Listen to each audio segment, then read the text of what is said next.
Bureaucratic Bafoonery, a compendium of comical conundrums in government. Intro. Welcome to the world of political humor, where the absurdities of our leaders and the antics of our governments are the sources of endless laughter. It's a world where the punchlines are as plentiful as the promises made on the campaign trail, and where even the most serious issues are ripe for a bit of comedic relief.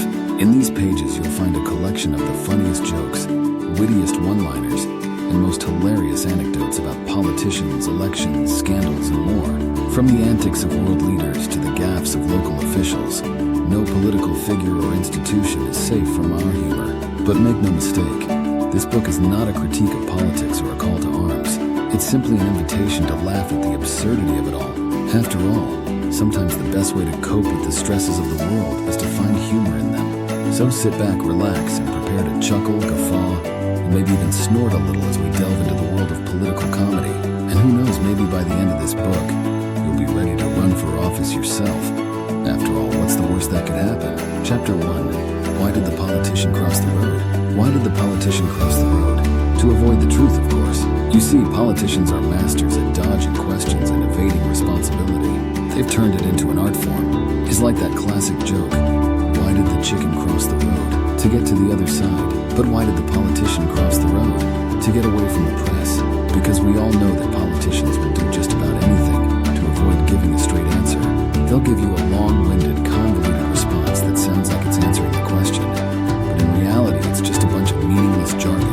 They'll pivot to another topic, deflect the question back to the person asking, or simply ignore it altogether. So, the next time you see a politician crossing the road, just know that they're probably running away from a tough question. It's not that they're scared per se, it's just that they're really good at avoiding accountability. But hey, at least we can laugh about it, right? Maybe one day we'll find a politician who isn't afraid to give a straight answer. Until then, we'll just have to settle for the chicken, who knows what it wants and goes for it. Chapter 2. How many bureaucrats does it take to change a light bulb?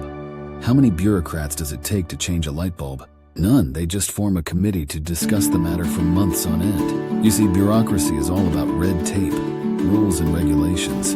It's the ultimate buzzkill. So when you ask a bureaucrat to change a light bulb, they'll probably want to form a committee first to make sure that it's within their jurisdiction and that all the proper forms have been filled out. Once the committee has been formed, they'll spend countless hours discussing the best way to change the light bulb. They'll talk about the different types of bulbs, the energy efficiency, and the cost effectiveness. They'll probably even conduct a study to determine the impact of changing the light bulb on the environment. Finally, after months of deliberation, the committee will make a recommendation to the higher-ups. But that's not the end of it. The higher-ups will want to review the recommendation, and they'll probably form their own committee to do so. Eventually, if all goes well, the light bulb will be changed. But by that point, it'll be so old and outdated that they'll have to form another committee to discuss the best replacement. So how many bureaucrats does it take to change a light bulb? Too many. But hey, at least they're doing their job, right? Chapter 3. The difference between a politician and a used car salesman. What's the difference between a politician and a used car salesman? Not much, to be honest. They both have a way with words, and they're both trying to sell you something. But there are a few key differences between the two. For one, a used car salesman will usually let you take the car for a test drive before you buy it. A politician, on the other hand, will only let you take their promises for a spin. Another difference is that a used car salesman will often give you a good deal if you haggle with them. A politician, on the other hand, will only give you a good deal if you're part of their inner circle. And let's not forget about the warranties. A used car salesman will usually offer you a warranty that covers the car for a certain amount of time. A politician, on the other hand, will only offer you a warranty that covers their own re-election. In the end, it's all about trust. Do you trust the used car salesman who promises you that the car is in perfect condition? Or do you trust the politician who promises you the moon and the stars? Either way, it's important to do your research before making any big decisions. Because in the world of politics and used cars, things are not always as they seem. Chapter 4. The perks of being a dictator. The perks of being a dictator are endless. You get to live in a lavish palace, wear a fancy military uniform, and have people bow down to you wherever you go. Plus, you never have to worry about pesky things like democracy or human rights. As a dictator, you get to make all the rules. Want to outlaw pineapple on pizza?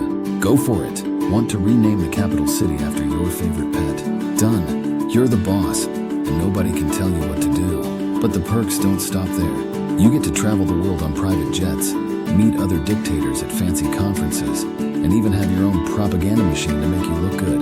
And let's not forget about the money. As a dictator, you have access to all the national resources, and you can use them however you see fit. Want to build a giant golden statue of yourself? Easy. Want to buy a private island? No problem. The sky's the limit when you're a dictator. Of course, there are some downsides, like the fact that you'll never be loved by your people, and that you'll always have to worry about assassination attempts. But hey, you can't have everything, right? So, if you're thinking about becoming a dictator, just remember the perks. The power, the luxury, the unlimited resources. It's a pretty sweet deal. Just don't forget to be a little bit evil along the way. Chapter 5. Election Promises, a Guide to Disappointment. Election Promises, a Guide to Disappointment. It's a book that should be handed out to every voter before they head to the polls. Because let's face it, no matter what a politician promises during their campaign, chances are it won't come true. Take, for example, the promise to lower taxes. Sounds great, right? Who doesn't want to pay less in taxes? But the reality is that taxes rarely go down. In fact, they often go up, and politicians blame it on everything from inflation to national security. Or how about the promise to create jobs? Again, a great idea in theory. But the reality is that job creation is a complex issue that can't be solved with a few sound bites on the campaign trail. And even if jobs are created, they may not be the kind of jobs that people actually want or need. Then there's the promise to improve healthcare. This one is particularly frustrating because everyone knows that the healthcare system is in desperate need of reform. But no matter how many promises are made, it seems like nothing ever changes. Sure, there may be some minor tweaks here and there, but the big issues remain unresolved. And let's not forget about the promise to fix the education system. Every politician talks about it, but very few actually do anything about it. Teachers are still underpaid. Classrooms are still overcrowded, and students are still graduating without the skills they need to succeed. So why do politicians make these promises if they know they can't keep them? Simple, because they want your vote, and they know that making big promises is the best way to get it. But here's the thing. We all know that politicians are full of it. We know that their promises are unlikely to come true, and yet we keep falling for it every time. So what's the solution? Well, we could start by holding politicians accountable for their promises. We could demand that they provide specific plans for how they will achieve their goals, and we could hold them to those plans if they're elected.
If a politician spins too much, they can come across as dishonest, untrustworthy, and out of touch. And once that happens, it's hard to recover. So if you're thinking of getting into politics, my advice is to learn the art of political spin, but use it sparingly. Use it to emphasize your strengths, to downplay your weaknesses, and to make your message resonate with voters. But don't overdo it, because in the end, honesty is still the best policy. Or at least that's what I'm spinning. Chapter 7. The Government's Guide to Wasting Taxpayer Money. The Government's Guide to Wasting Taxpayer Money. It's a subject that's near and dear to the hearts of politicians everywhere. After all, what's the point of being in power if you can't spend other people's money? But let's be honest, wasting taxpayer money is an art form. It takes skill, creativity, and a complete lack of concern for the people who are actually paying for it. So how does the government waste your hard-earned dollars? Let me count the ways. First, there's the classic method of buying unnecessary items, like the $1 million toilet seat or the $700 hammer, because, regular toilet seats and hammers just won't do. Then there's the tried and true method of overpaying for goods and services, like the 300 million website that doesn't work, or the 1 billion fighter jet that can't fly in the rain, because who needs a functional website or a rain-proof jet when you can spend more money? And let's not forget about the government's love of lavish conferences and retreats, because why hold a meeting in a boring old conference room when you can fly everyone to a tropical island and spend thousands of dollars on fancy cocktails and hors d'oeuvres? But perhaps the most impressive way the government wastes taxpayer money is through pointless studies and reports, like the 2 million study on why monkeys throw poop, or the $400,000 report on the best way to brew coffee in space. Because, these are the burning questions that keep us all up at night. And what do we, the taxpayers, get in return for all this wasted money? A big fat bill, that's what. And maybe a few good laughs at the government's expense. So there you have it, folks. The government's guide to wasting taxpayer money. It may not be a bestseller, but it's certainly a classic. And who knows, maybe one day the government will figure out how to waste money more efficiently. But until then, we'll just have to settle for shaking our heads in disbelief and wondering where it all went wrong. Chapter 8. The 3 branches of government: confusion, gridlock, and dysfunction. The 3 branches of government: confusion, gridlock, and dysfunction. If only they could work together like a well-oiled machine. But alas, that's just too much to ask. Let's start with confusion. Have you ever tried to understand a bill that's been passed by Congress? It's like trying to decipher ancient hieroglyphics. Even the lawmakers themselves don't know what they're voting on half the time. And if they do, they're probably not telling the truth about it anyway. Next, there's gridlock. This is when the 3 branches of government get stuck in a never-ending cycle of arguing and bickering. Nothing gets done, but everyone still gets paid. It's like being stuck in a traffic jam, but with suits and ties instead of cars. And finally, there's dysfunction. This is when things get really messy. The government shuts down, politicians start throwing insults at each other on Twitter, and the American people are left wondering if anyone in Washington actually knows what they're doing. But don't worry, folks. There is a silver lining to all this chaos. It's called comedy, because let's face it, the government's dysfunction is the gift that keeps on giving for comedians and satirists everywhere. From late-night talk show hosts to SNL skits, there's no shortage of material when it comes to making fun of the government. And really, who can blame them? When you have a president who tweets like a teenage girl and a Congress that can't agree on anything, it's like shooting fish in a barrel. So there you have it, the 3 branches of government: confusion, gridlock, and dysfunction. It's not exactly what the founding fathers had in mind, but hey, at least it makes for some good jokes. And maybe one day, our government will get its act together. But until then, we'll just have to settle for laughing at their expense. Chapter 9. What's the difference between a politician and a puppet? What's the difference between a politician and a puppet? It's a good question, and one that has stumped many political analysts over the years. But fear not, dear reader, for I'm here to shed some light on the matter. First, let's talk about politicians. They're the ones who run for office, make speeches, and try to convince us that they have our best interests at heart. They shake hands, kiss babies, and make promises they probably won't keep. In short, they're the ones who are supposed to be in charge. Now let's talk about puppets. They're the ones who sit on your hand and move their arms and legs when you pull the strings. They don't have any opinions or ideas of their own. They just do what they're told. In short, they're not in charge of anything. So what's the difference? Well, not much really. Politicians and puppets both have people pulling their strings. The only difference is that politicians pretend they're the ones in control, while puppets don't even bother pretending. But all kidding aside, there is a serious point to be made here. Politicians are supposed to be our representatives, our leaders, and our voice in government. But all too often, they're more concerned with pleasing their donors and their party than they are with actually doing their job. So the next time you see a politician on TV, think about this. Are they really in charge? Or are they just a puppet being pulled by someone else? And if you're not happy with the answer, remember that you have the power to vote them out and demand better from our elected officials. In conclusion, the difference between a politician and a puppet may not be all that great, but it's up to us to make sure our politicians are truly representing us and not just serving their own interests. And in the meantime, we can still have a good laugh at their expense.